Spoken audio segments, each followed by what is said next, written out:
नमस्कार दोस्तों, star education में चैनल में आपका स्वागत है।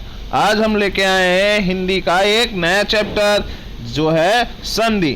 ठीक दोस्तों, हिंदी भाषा में सबसे ज़्यादा टफ टॉपिक है संधि। ठीक दोस्तों, स्टार्ट करने से पहले आपको थोड़ा बेसिक जानकारी दे दें कि हमारे यूट्यूब चैनल स्टार एजुकेशन में आपको Hindi plus GS part portion cover किया जा रहा है विद क्वेश्चन आंसर एंड विस्तार से अध्ययन कराया जा रहा है। ठीक दोस्तों, अब स्टार्ट किया जाए।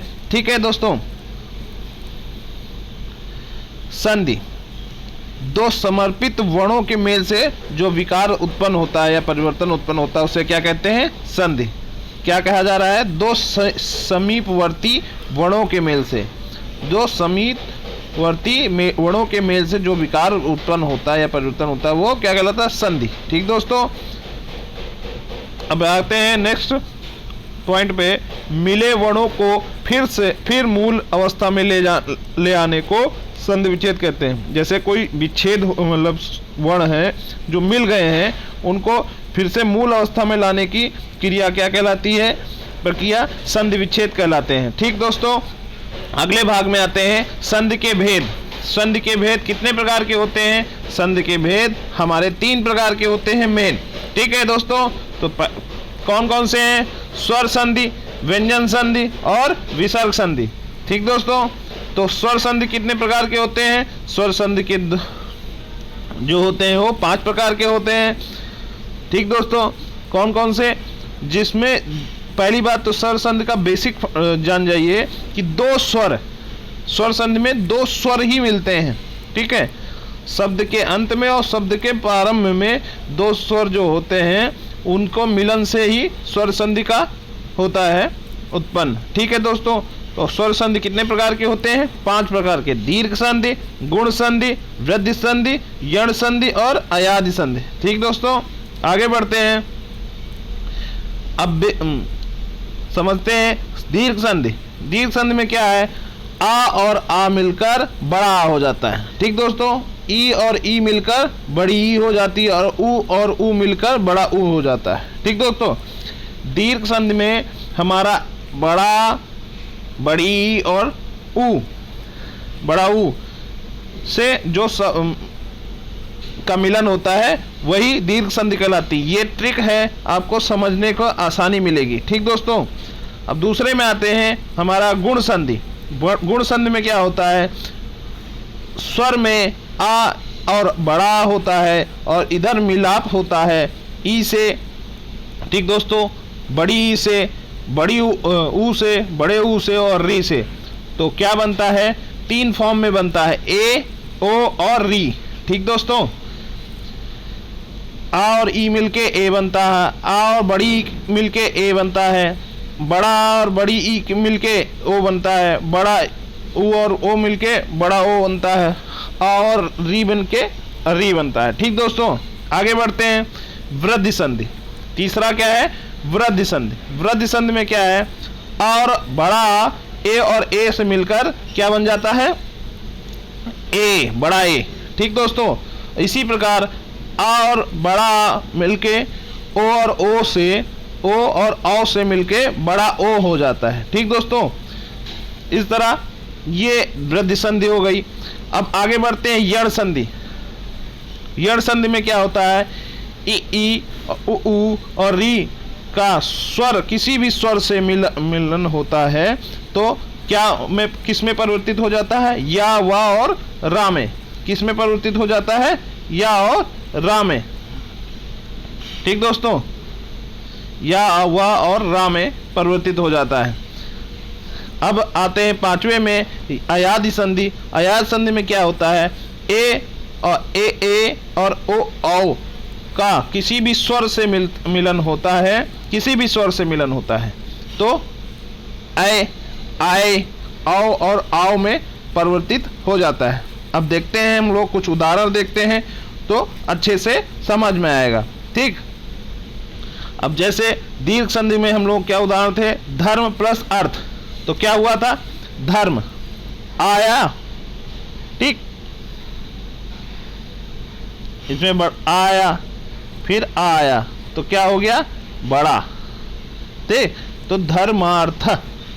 स्वार्थी में वाह आया, ठीक, फिर आया, बड़ा आया हो गया। इसी तरह ये देवालय, देव आ प्लस आलय, बड़ा, तो क्या हो गया? देवालय।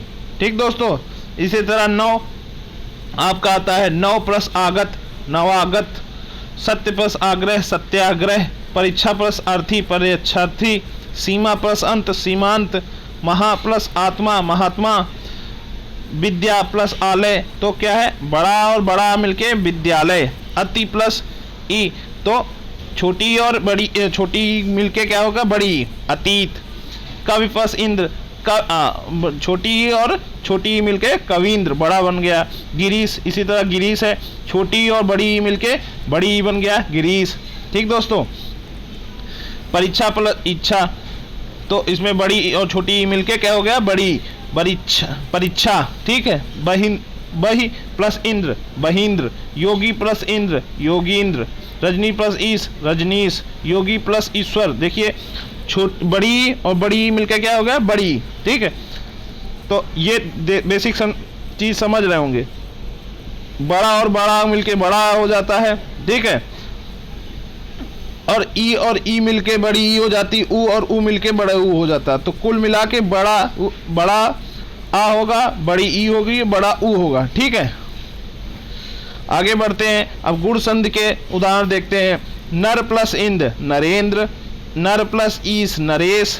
यानी आपका क्या मिल जाएगा इसमें? आ और ई मिलके बड़े ए बन गया। ठीक, तो क्या बनना था इसमें? आप देखिए गुण संधि में क्या था बनना? गुण में संधि में ए ओ और री। ठीक है, ए ओ और री, तो ए और ओ और री बन जाएगा। महा प्लस इंद्र, तो क्या हुआ? आ और ई मिलके ए हो गया। उमा प्लस ईश, आ प्लस ई मिलके ए हो गया। पर प्लस उपकार, तो पर प्लस उपकार का क्या हो गया? रा और ऊ मिला के बड़ा हो गया। इसी तरह दोस्तों नया दोस्त, नव प्लस ऊढ़, नवोढ़ हो गया। महा प्लस उत्सव, महोत्सव हो गया। महा प्लस उष्ण, महोष्ण हो गया। महा प्लस ऊर्जा, महोर्जा हो गया। सत्य प्लस ऋषि, सप्त ऋषि हो गया। अब आगे तीसरे सेक्शन में आते हैं, वृद्धि संधि। एक और एक मिलके बड़ा एक। वृद्धि संधि में क्या है? वृद्धि संधि में आप देखते हैं ए होगा और ओ होगा। क्या होगा? ए और ए होगा। ठीक है, ये सेक्शन आएगा। ठीक है, आगे बढ़ते हैं। वृद्धि संधि का उदाहरण देखते हैं। एक प्लस एक, एक। महा प्लस ऐश्वर्य, महेश्वर। परम प्लस औषध, परमौषध। धन प्लस ऐश्वर्य, धनेश्वर। दंत प्लस ओष्ठ, दंतोष्ठ। महा प्लस ओज, महोज। महा प्लस औदर्य, महोदर्य। ठीक दोस्तों, इसी तरह वृद्धि संधि हो गया। अब यण संधि में आते हैं। यण संधि में कौन कौन से उदाहरण है ये देखिए। अति प्लस अधिक, अत्याधिक। तो यण संधि क्या आप देख लीजिए। यण संधि में क्या था? या वा और रा बनेगा। यण संधि में क्या बनेगा? या वा और रा बनेगा। तो इसका अति प्लस अधिक, अत्याधिक। ठीक, या बन गया। ऊपरी प्लस उक्त, उपरयुक्त, क्या बन गया? या बन गया। प्रति प्लस एक, या बन गया।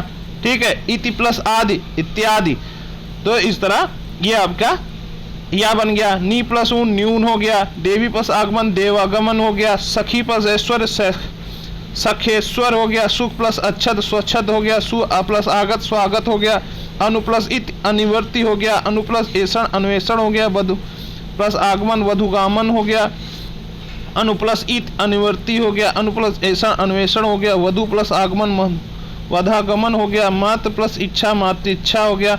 मात्र प्लस आज्ञा, मात्राज्ञा हो गया। पितृ प्लस अनुमति, पितृ अनुमति हो गया। अब हम अगले क्वेश्चन, अपने अगले उसमें आते हैं, पांचवें सेक्शन में, अयाद संधि। अयाद संधि का आपका क्या रोल था? देखिए दोस्तों, अयाद संधि में क्या था?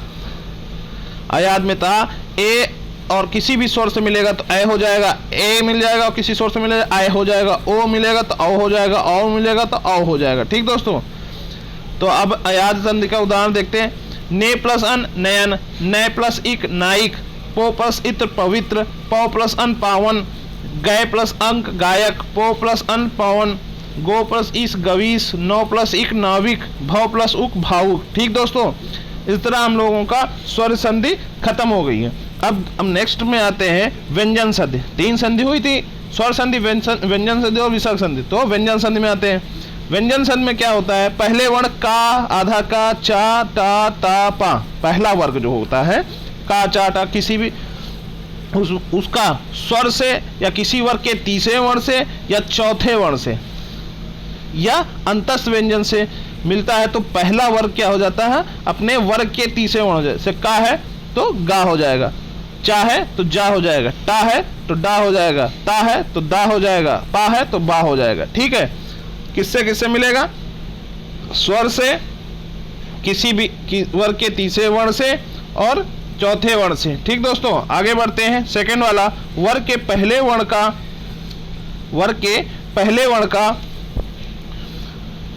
का पांचवा वर्ण में परिवर्तन। ठीक, पहले वर्ण क्या है, का, चा, टा, ता, पा, का किसी अनुस्वर वर्ण से, ना और मा बेसिकली, वो किस में परिवर्तित हो जाएंगे, वो परिवर्तित हो जाएंगे पांचवें वर्ण में, अंगा, इया, ना और मा। ठीक, सा, मा, ना, मा। ठीक है, वाक में तो क्या इसमें परिवर्तित हो जाएगा, डा, अंगा में। वाक का अंतिम पांचवा वर्ग क्या है, ना है, और किससे मिल रहा है, माँ से। ठीक, ना और माँ अनुस्वर वर्ण से मिलेगा तो पांचवें वर्ण में परिवर्तित हो जाएगा। तीसरा नियम देखते हैं, छा संबंधी नियम। किसी भी हास्य स्वर या आ का छा से पहले होने पर या छा से पहले चा जोड़ा दिया जाता है। ठीक है, किसी भी हास्य स्वर या आ का छा से पहले होने पर क्या परिवर्तित हो जाता है, छा से पहले चा जोड़ दिया जाता है। स्व और छंद, इसमें क्या है, हास्य स्वर है स्व, ठीक है, और उसके बाद आ या आ का छा से, ठीक है, वह मिल जा रहा है, छा मिल जा रहा है तो क्या हो जाए, स्वच्छंद। इसी तरह परि प्लस छेद, क्या हुआ, हास्य स्वर है, फिर उसके बाद छा है तो क्या हो जाएगा, परिच्छेद। ठीक दोस्तों, अब चौथे नियम पे आते हैं। ता के बाद चा छा हो तो ता का चा में हो जाता है परिवर्तन। ता का के बाद चा या छा हो, ता के बाद जैसे उत प्लस चा आ रहा है तो उसमें क्या हो जाएगा, ता का चा में हो जाता है परिवर्तन, आधा चा में। ठीक है, तो उच्चारण हो गया। इसी तरह उत प्लस चरित, उत्चरित हो गया। ता के बाद जा, इसी चौथे के नियम का दूसरा जो है, ता के बाद जा झा जाता है तो ता जा में बदल जाता है, जैसे सतजन तो सज्जन। ता के बाद डा और ढा हो तो ता क्रमशः डा ढा में बदल जाता है तो क्या हो गया, बृहत प्लस टीका यानी बृहटीका। इसी तरह ता के बाद ला हो तो ता ला में बदल जाता है, जैसे उत प्लस लास तो उल्लास, उत प्लस सास तो चा, ता चा में परिवर्तित हो जाए, सा और छा में परिवर्तित हो जाए, जैसे उत्श्वास तो उच्छ्वास, सत प्लस शास्त्र सच शास्त्र। ठीक है दोस्तों, अब आते हैं अगले उस पे। ता के बाद हा हो तो ता दा में और हा के धा में परिवर्तित हो जाए, तत्हित तत्हित तथित, उत प्लस द्वार उद्वार। ठीक दोस्तों, पांचवें में आते हैं, री रा और सा के बाद ना व्यंजन, ना व्यंजन तो ना आड़ा में बदलित हो जाता है, जैसे परिणाम तो ना आड़ा में परिवर्तित हो जाता है तो क्या हो गया, परिणाम। ठीक दोस्तों, आगे बढ़ते हैं छठे नियम में। छठे में क्या है, माँ से रिलेटेड कुछ नियम बने हैं, जैसे माँ का मेल का से या माँ तक के किसी व्यंजन वर्ग से होने पर माँ उसी वर्ग के पंचम अनुस्वर में बदल जाता है, जैसे सम प्लस कलन संकलन, सम प्लस गति संगति। ठीक है, तो पंचम स्वर से बदल जाता है, अंगा से बिंदी आ जाती है उसमें। ठीक दोस्तों, ये है मेन। ठीक है, आगे बढ़ते हैं। माँ को का मेल या रा ला वा सा हा से हो तो माँ सदैव अनुस्वर हो जाता है, जैसे सम प्लस योग संयोग, सम प्लस रक्षक संरक्षक। माँ के बाद माँ आने पर कोई परिवर्तन नहीं होता है, सम प्लस मान सम्मान, सम प्लस मान सम्मान। अब सातवें नियम में आते हैं। सा के पहले आ या आ से भिन्न स्वर हो तो सा का सा हो जाता है, वी सम। ठीक है, सा, जब सरौता वाला सा पेट फरवा वाले सा में परिवर्तन हो जाता है। कब? जब सा के पहले आ या आ और या बड़ा आ जाता है तो वो सा का सा में हो जाता है, विषम का विषम। ठीक है दोस्तों, चलिए अब ये हम व्यंजन संधि हो गए जिनके 7 नियम हैं, बहुत ही आसान है, प्रैक्टिस करेंगे तो आपको वो याद हो जाएंगे और इस वीडियो को बार बार देखेंगे तो आपको कंठस्थ हो जाएंगे। इसलिए अब आगे आते हैं तीसरी संधि में, विसर्ग संधि। ठीक दोस्तों, विसर्ग संधि में क्या है कि विसर्ग पहले आ और बाद में आ या तीसरा चौथा पांचवा अथवा या रा लावा हा हो तो विसर्ग ओ हो जाता है। जैसे मना प्लस अनुकूल मनोनुकूल, अंध प्लस गति अधोगति, यानी विसर्ग हो तो वो औ में परिवर्तित हो जाता है।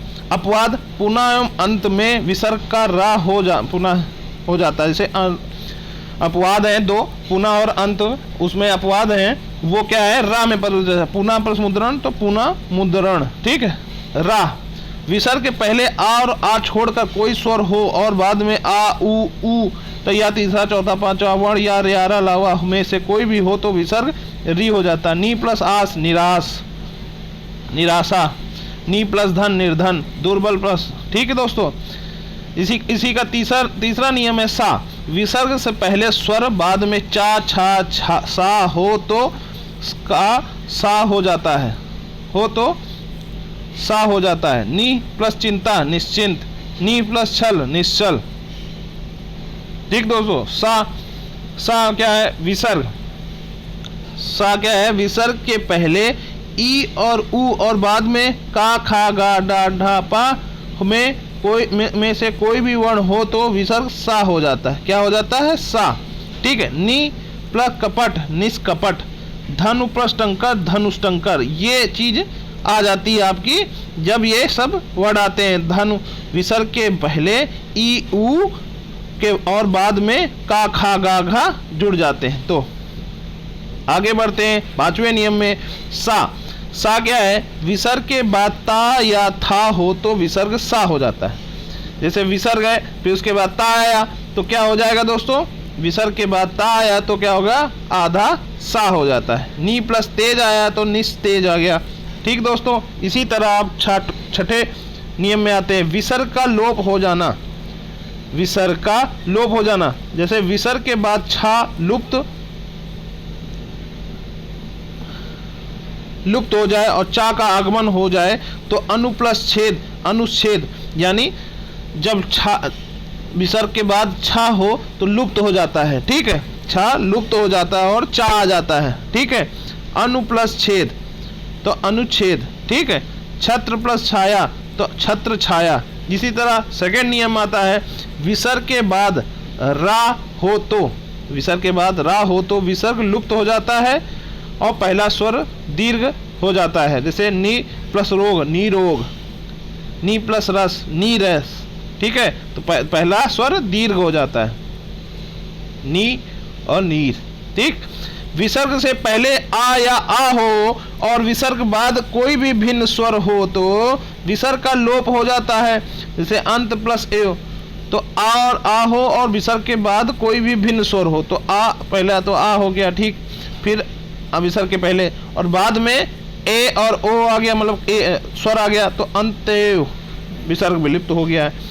चलिए 7वें नियम में आते हैं, किस विसर्ग में परिवर्तन ना होना। विसर्ग के पूर्व आ हो, बाद में का या पा हो तो विसर्ग में परिवर्तन नहीं होता। जैसे प्रातः प्लस काल तो प्रातः काल, अंत प्लस करण अंताकरण, का और पा। ठीक है, विसर्ग के बाद का और पा हो तो विसर्ग पहले आ हो और विसर्ग के बाद का और पा हो तो कोई परिवर्तन नहीं होता है। ठीक दोस्तों, चलिए आगे बढ़ते हैं। अपवाद क्या है इसमें, न और मा एवं पुर, नमः और पुरः विसर्ग का सा हो तो नम प्लस कार नमस्कार, पुर प्लस कार पुरस्कार। ठीक दोस्तों, ये अपवाद हैं, ये दूसरे में परिवर्तित हो जाते हैं। ठीक दोस्तों, आगे बढ़ते हैं। इस तरह हम लोग विसर्ग संधि खत्म कर चुके हैं। अब हमारा विसर्ग चैप्टर जो है, मतलब संधि चैप्टर जो है वो खत्म हो चुका है। इसका क्वेश्चन आंसर हम नेक्स्ट वीडियो में लाएंगे, आप उसको करिएगा, देखिएगा, समझिएगा, फिर उसके बाद कुछ भी डाउट हो तो हमारे टेलीग्राम चैनल पे आप उसको डाउट को पूछ सकते हैं और कमेंट बॉक्स पे भी दे सकते हैं क्या इसका वो होगा, ठीक है, डाउट क्लियर कर सकते हैं। ठीक दोस्तों, thank you for watching. Like करिए, शेयर करिए, सब्सक्राइब करिए, अपने ज़्यादा से ज़्यादा दोस्तों को शेयर करिए। नमस्कार, बहुत बहुत धन्यवाद।